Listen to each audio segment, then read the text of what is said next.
Hello aspirants, आप सभी का देवर आईएएस एकेडमी में स्वागत है। मैं Neeraj Nachiketa, faculty of science and technology and environment, और आज इस टॉपिक के सिलसिले में मैं कई सारी चीज़ों को बताऊंगा जो कि यूपीएससी परीक्षा और बाकी अन्य एग्जाम के लिए बहुत बहुत इंपॉर्टेंट है। तो let's begin with the topic. The topic of the day is on the part of Fukushima disaster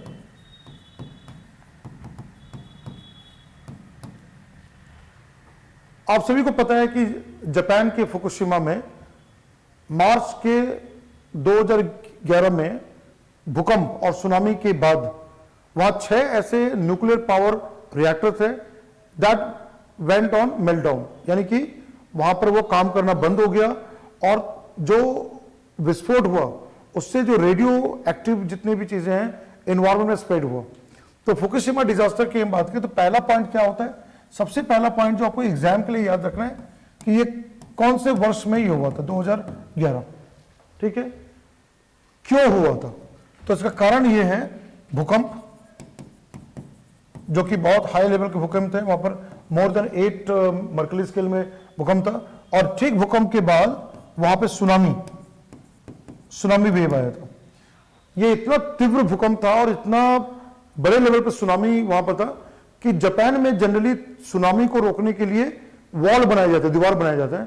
तो इसका लहर या ऊंचाई इतनी थी कि वो वॉल को भी पार कर गया, और इसके कारण जो है ये जो फुकुशिमा जो है यहां पर डाइची न्यूक्लियर पार्क था, वहां पर न्यूक्लियर रिएक्टर्स थे वहां पर जहां से बिजली उत्पादन हो रहा था। 6 की संख्या थी। ये काम करना बंद हो गया, विस्फोट हुआ और पूरा का पूरा रेडिएशन एयर, वाटर, सॉइल सब में स्प्रेड हो गया। तो आप ये सोचिए ये 2 तरह का डिजास्टर हो गया, 2 तरह की आपदा हो गई। एक तो प्राकृतिक हो गया भूकंप और सुनामी, और दूसरा है ये चीजें मानव निर्मित। अब यहां पर यह समझना है कि जब ये हादसा हुआ, जब ये घटना हुआ, उसके बाद क्या किया गया। तो सबसे पहला यहां पर आता है कि इसके कॉन्टेक्स्ट में सबसे पहला सवाल उठता है सुरक्षा, सेफ्टी। आज इंडिया, भारत, पाकिस्तान है ना, इसके अलावा जो विकसित राष्ट्र है जैसे कि अमेरिका, यूरोप, कई राष्ट्रों में आज बिजली उत्पादन जो है न्यूक्लियर पावर प्लांट के जरिए किया जाता है। ठीक है, उसमें से मैं अभी चर्चा का विषय बताना चाहूंगा यूक्रेन एक छोटा सा कंट्री है, राष्ट्र है जो कि यूरोप में है, और आपको पता है अभी रूस और यूक्रेन के बीच में वॉर भी चल रहा है। यूक्रेन में जो मुख्य जो बिजली का जो स्रोत है वह है न्यूक्लियर रिएक्टर।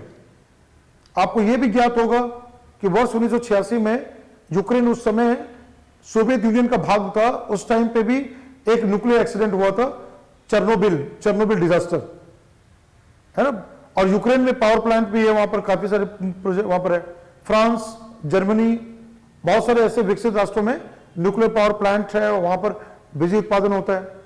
तो अब यहां बहुत महत्वपूर्ण ये बात उठता है कि विश्व भर में जहां जहां न्यूक्लियर रिएक्टर काम कर रहा है वहां जो बिजली उत्पादन हो रहा है उसकी सेफ्टी क्या है, क्योंकि आपको पता है कि ये काफी घातक और हजारस होता है। तो जैसे कि सेफ्टी का यहां पर ये पार्ट आता है। इस कॉन्टेक्स्ट में बहुत इंपॉर्टेंट एक नाम आता है IAEA, international atomic energy agency, जो कि एक संयुक्त राष्ट्र की संस्था है, वियना में मौजूद है, और ये पूरे विश्व भर में जितने भी न्यूक्लियर प्रोग्राम है उस पर अपनी निगरानी रखता है। तो ये IAEA के निगरानी में काम करते हुए ये रिएक्टर था। तो यहां सवाल उठता है कि वहां चूक हुई, लेकिन एक और बहुत महत्वपूर्ण है कि इस तरह का ट्रेजेडी, आपदा था, भूकंप था जिसका वहां प्रभाव था, तो प्रिपेयर्डनेस नहीं था, तैयारी नहीं थी कि ऐसा कभी हो सकता है कि भूकंप आ जाए, सुनामी आ जाए, न्यूक्लियर प्लांट में कुछ अगर प्रॉब्लम आ जाए तो इस तरह का एक्सीडेंट हो सकता है, दुर्घटना हो सकता है। तो ये भी एक दर्शाता है कि जब आप इस तरह की चीजें की होती, तो यहां एक बहुत खास मैसेज गवर्नमेंट के लिए जाता है कि आप जो न्यूक्लियर रिएक्टर यूज कर रहे हैं वो ऐसा नहीं है कि जो आसानी से हो सकता है, उसका पर्यावरण पे बहुत भयंकर उस पर प्रभाव पड़ सकता है। दूसरी बात क्या है, जापान में भूकंप हमेशा आता रहता है, तो यहां पर बहुत इंपॉर्टेंट है तैयारी, प्रिपेयर्डनेस। ठीक है, अब अगली बात क्या आता है, यह हादसा होने के बाद पूरे एरिया को सील किया गया, रिएक्टर्स बंद किए गए, है ना, उसकी वहां पर सारी निगरानी रखी गई, है ना, समय समय पे वहां पर रिपोर्ट लिए जाने लगे, सारा कुछ हुआ। अब यहां पर यह हुआ कि इतने वर्षों के बाद, 10 वर्ष से ज्यादा समय निकल चुका है, जो इसका रेडियो एक्टिव वाटर है, जल है, जो वहां पर कंटेनर में रखा हुआ था, है ना, उसको लंबे समय तक रखा नहीं जा सकता है, उसको समुद्र में बहाया जा रहा है। तो ये जो इसका रेडियो एक्टिव वाटर है, ये रेडियो एक्टिव वाटर, जो रेडियोधर्मी जो वाटर है, इस रेडियो एक्टिव वाटर को साउथ चाइना सी में डिस्चार्ज करने की बात हुई।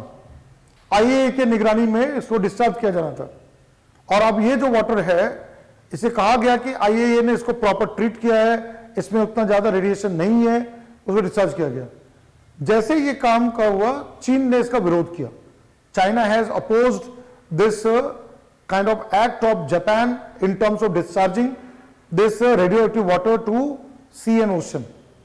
अब पर्यावरण के संदर्भ में बात करें तो ये आपको पता है कि जब आप इस तरह के रेडियो एक्टिव वाटर को अच्छे से बिना ट्रीट किए अगर समुद्र में बहाते हैं तो सबसे पहला इंपैक्ट होता है मरीन लाइफ में, marine biodiversity will be at risk, ये पहला चीज आता है। दूसरी बात आता है कि जो वहां पे मछलियां हैं, बाकी चीजें हैं, जो वो रेडियो एक्टिव हो जाएंगे। तो आपने पढ़ा होगा पर्यावरण में, यहां जो दो चीजें जो मैं ध्यान में रखना चाहता, एक चीज ये आता है, यहां एक वर्ड आता है जैविक आवर्धन या बायोमैग्निफिकेशन। तो बायोमैग्निफिकेशन क्या है? खाद्य श्रृंखला, फूड चेन में कोई भी ऐसा घातक अपशिष्ट या वेस्ट या कोई भी पोल्यूटेंट जो कि लंबे समय तक पर्यावरण में रहता है, अगर प्रवेश कर जाए तो धीरे धीरे इसकी मात्रा जो है बढ़ती जाती है।